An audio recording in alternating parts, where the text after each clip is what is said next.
Hi friends, నేను ఈరోజు మీతో ప్రజెంట్ మన తెలుగు రాష్ట్రాల్లో హాట్ టాపిక్గా మారిన ఒక సంఘటన గురించి షేర్ చేసుకోబోతున్నాను. హర్ష సాయి ఈ పేరు చెబితే మన రెండు తెలుగు రాష్ట్రాల్లో తెలియని వారు ఎవ్వరూ ఉండరు. 2018 ఆగస్టు 12న యూట్యూబ్లో హర్ష సాయి ఫర్ యూ అనే పేరు మీద ఇతను ఒక యూట్యూబ్ ఛానల్ క్రియేట్ చేశాడు. ఛానల్ క్రియేట్ చేసిన 4 నుంచి 5 సంవత్సరాల్లోపే దాదాపు 15 మిలియన్ల సబ్స్క్రైబర్లను సంపాదించి ఒక గొప్ప యూట్యూబర్గా ఎదిగాడు. అంతేకాకుండా ఇతను చేసే కంటెంట్ పేదవారికి ఉపయోగకరంగా ఉండడంతో హర్ష సాయి గారికి అభిమానులు కూడా అంచెలంచెలుగా పెరిగిపోయారు.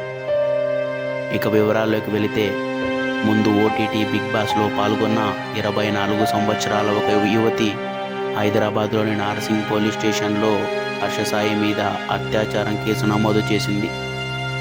ఈమె ముంబైకి చెందిన యువతి కావడంతో సినిమా అవకాశాల కోసం కొన్నేళ్ల క్రితమే హైదరాబాద్కు వచ్చింది.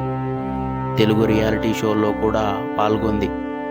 తరువాత ఒక ప్రైవేటు పార్టీలో వీళ్ళిద్దరి మధ్య పరిచయం ఏర్పడింది. ఇంతకు పోలీసులకు ఇచ్చిన స్టేట్మెంట్లో ఆమె ఏమి చెప్పిందంటే, హర్ష సాయి ఫ్రెండ్షిప్ పేరు చెప్పి దగ్గరయ్యాడని, ప్రేమించి పెళ్లి చేసుకుంటానని చెప్పి అత్యాచారం చేశాడని చెప్పింది.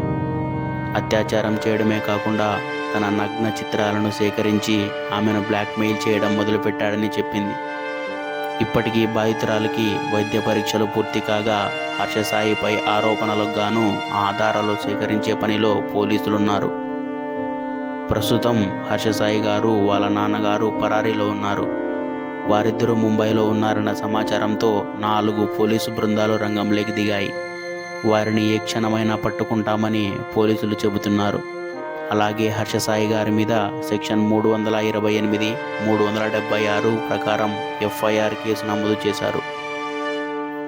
ఆమె ఇప్పుడు బయటపెట్టిన ఇంకొక ట్విస్ట్ ఏంటంటే, హర్ష సాయి గారు నటిస్తున్న మెగా అనే సినిమాకి ఈమెనే నిర్మాత కావడంతో కాపీరైట్స్ కోసమే హర్ష సాయి ఇంతకు తెగించాడని, తన దగ్గర 2 కోట్లు తీసుకొని మోసం చేశాడని కూడా ఎఫ్ఐఆర్లో పేర్కొంది.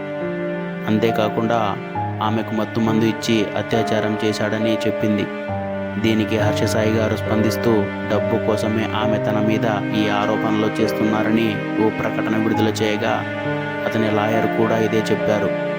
మరోవైపు మేము చేసేది ఆరోపణలే అయితే అజ్ఞాతంలోకి వెళ్లాల్సిన అవసరం ఏముందని బాధితురాలి తరపున లాయర్ ప్రశ్నిస్తున్నారు. ఇది ఇలా ఉండగా వాళ్ళిద్దరూ మాట్లాడిన ఒక ఆడియో నెట్టింట వైరల్ అవుతుంది. మనం ఎక్కడికైనా బయటకు వెళ్దామంటే యూర్ లైక్ నో, పనులు ఉంటాయి, ఎందుకు బయటకు పోవాలి అంటే యువర్ లైక్ దట్. బట్ అలా కూడా కాదు, you will be like interested. ఏం చేద్దామని అనుకుంటున్నాం జీవితం చెప్పు. ఎంత ఎంత రసికరాజు రాకుండా ఉండం అంటే ఎలా పాసిబుల్? అది ప్రేమించాలి మనసులో లేదా? మరి ఇప్పుడు అడుగుతావు, ఇప్పుడు చేద్దాము, ఇప్పుడు ఏంటి ఏంటి పరిస్థితి? హర్ష కాదు, నాకు యూపీఎస్సీ ఎగ్జామ్ బోర్డ్స్ కి క్వశ్చన్ పేపర్ లాగా తయారయ్యారు. నేను ఆన్సర్ రాసుకుంటూ కూర్చోవాలి అంతే. కానీ హర్ష మాత్రం నువ్వు నాకు ఎంత డిస్ట్రాక్ట్ చేసినా, నీకు ఏం చేసినా నేను ఆన్సరే రాస్తాను, నేను నీ వైపు చూడను. ఓ మేరీ విశ్వామిత్రు, ఏంటి ఏంటి బాగా వయసు పోతుంది. అవును మరి, సంవత్సరం ఇలానే పోతుంది. అరే భయ్యా, నిజంగా సంవత్సరం ఇలానే పోతుంది. అరే వయసు కూడా పోతుంది. సారీ, ప్రేమించాలి మనసులో లేదా? అరే పోతే పోనీ వేరే ఎవరైనా ఇష్టమా? ఇప్పుడు చెప్పు. అలా ఏమీ లేదు, అది కూడా సిగ్గుపడుతుంది మళ్ళా.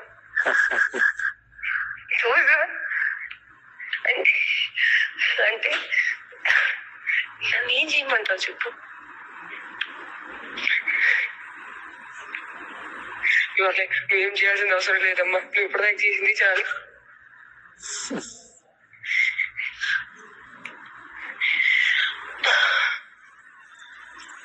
సరే, take your time to think about it.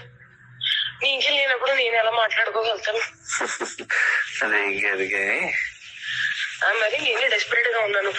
ఈ మాటలు అబ్బాయిలు మాట్లాడుకుంటారు, అమ్మాయిలు మాట్లాడరు. అది కూడా నేను బ్లాంక్ లైక్ మాటలు బ్లాంకెట్ కింద కప్పేసి మాట్లాడుకోవాలి. ఎంత మర్యాదగా మాట్లాడుకోవాలి. అప్పుడే దానికి విలువ. అలా కూడా కాదు. స్టార్ట్ ఫీలింగ్ రాంచి, start feeling excited, start feeling నాకు చేయాలని ఉంది. అవన్నీ కూడా ఉంటాం మన దగ్గర. And you like I'm very boring person, very very boring person. అంటే అన్నిటికీ సమాధానం నేనే తీసుకొని నేనే చెప్పాలి. ఓకే, నాకు అర్థమైపోవాలి. And I'm dealing with a very boring person. So that నాకు ఎక్స్పెక్టేషన్ ఉండకూడదు. దట్ అక్కడ నుంచి వస్తుంది, దాన్ని కౌగిలిస్తాను, నీకు దగ్గర తీసేసుకుంటాను, ముద్దు పెట్టేస్తాను. అవన్నీ ఏమి ఉండవు. నాకు తెలుసు.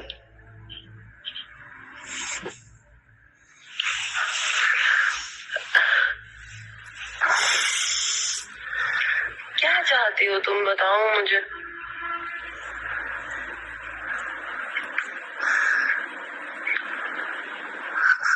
बताओ तुम्हारी मन में क्या चल रहा है, कुछ तो बोलो.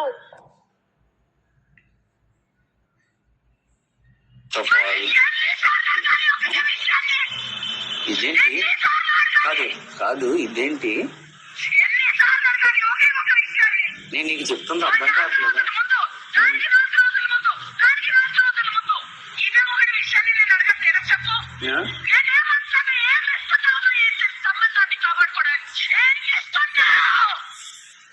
ఒకవేళ నాకు తప్పు ఆలోచనలు ఉన్నాయి అనుకుంటే, అది నేను నీకు హానికరంగా ఉంటాను అనుకుంటే గుర్తుపెట్టుకో, ఒక్కడు అవతలోని బావిలో పోయడానికి ఇంకొకటి పడిపోతే దానికన్నా పెద్ద మూర్ఖుడు ఒకడు ఉంటాడు. నేను ఆ మూర్ఖత్వం ఇప్పటికీ చెయ్యను, నాకు అవసరం లేదు. అండ్ నేను చెప్తున్నాను, దట్ స్వార్థం, అవసరం, అవకాశం, కారణం ఇది అంతా ఏ విషయానికైతే మొదలవుతుందో, the world is round, the situation is round, everything will come in and there only. I will never initiate a thing which did not start from love and did not end on love. Which a mistake I made when you said you never had love. I had to stop there. I did not stop. ఏది ఏమైనా, ఎవరైనా, ఎంతటి వారైనా, ఎంతటి మంచివారైనా ఇలాంటి తప్పులు చేస్తే చట్టం ఖచ్చితంగా శిక్షించాలి. కాబట్టి వీలైనంత తొందరగా హైదరాబాద్ పోలీసు వారు ఈ కేసును దర్యాప్తు చేసి నిజాలు అనేది తేలిస్తారని ఆశిస్తున్నాను. ఇంతకు హర్షసాయి అన్న తప్పు చేసి ఉంటాడని మీరు అనుకుంటున్నారా? మీ సమాధానం కామెంట్లో తెలుపుగలరు. ఈ వీడియో ఇన్ఫర్మేటివ్గా అనిపిస్తే లైక్ చేయండి, కామెంట్ చేయండి, సబ్స్క్రైబ్ చేయండి. Love you all.